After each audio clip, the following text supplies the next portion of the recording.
জনগণের প্রতি অন্তর্বর্তীকালীন সরকারের দায়বদ্ধতা নেই বলে মন্তব্য করেছেন বিএনপির স্থায়ী কমিটির সদস্য এজেড-এম জাহিদ হোসেন। তিনি বলেন, মত প্রকাশের স্বাধীনতা হলো গণতন্ত্র বিকাশের অন্যতম উপাদান। মত প্রকাশের স্বাধীনতা চাইলে সাংবাদিকদের সরাসরি প্রধান উপদেষ্টার সঙ্গে কথা বলতে হবে।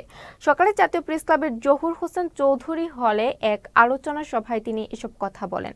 এ সময় সভায় আরও বক্তব্য রাখেন জাতীয় প্রেস ক্লাবের সভাপতি হাসান হাফিজ, বিএফইউজের মহাসচিব কাদের গনি চৌধুরী, ঢাকা সাংবাদিক ইউনিয়নের সভাপতি শহীদুল ইসলাম সহ আরো অনেকে। জাতীয় প্রেস ক্লাব, বিএফইউজে, ডিইউজে, আপনারা যদি চান অন্তর্বর্তীকালীন সরকার দেশের মত প্রকাশের স্বাধীনতা, গণমাধ্যমের স্বাধীনতা, এগুলো নিয়ে কথা বলবে কার সাথে?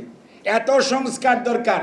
তো সবার আগে যেটা দরকার ছিল, ঠিক আছে, বিচারালয়, তারপরে সংবিধান, তার পরবর্তীতে কি বলতেছে আপনার নির্বাচন কমিশন। বাট এই যে মত প্রকাশের স্বাধীনতা, এইটি হচ্ছে গণতন্ত্র বিকাশের সবচেয়ে অন্যতম উপাদান। তো সেইটার জন্য সংস্কার কমিশন হতে এত দেরি লাগবে কেন?